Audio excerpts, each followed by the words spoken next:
Memasuki musim panas atau musim kemarau di wilayah kota Lubuk Linggau, Sumatera Selatan, mulai berdampak pada produksi pengrajin kerupuk. Hal ini diakui salah satu pemilik usaha kerupuk, Ahmad Takim, yang berada di Kelurahan Megang, Kecamatan Lubuk Linggau Utara 2, Kota Lubuk Linggau.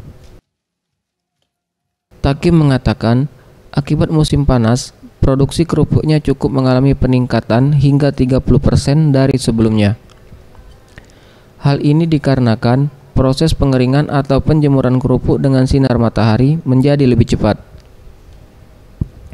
Jika biasanya musim penghujan memakan waktu 3 hari, kini hanya 1 hari saja kerupuk bikinannya bisa langsung digoreng.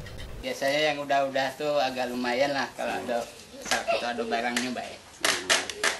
Kalau ini kan kadang kita tuh manual juga agak lambat cetaknya tuh. Sehari paling 2 bal itu 2 sak. 2 sak ya. Paling setengah pikul sehari.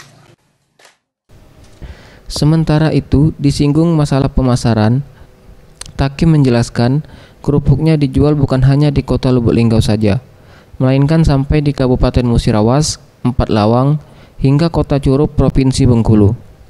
Peri Setiawan, Sriwijaya TV.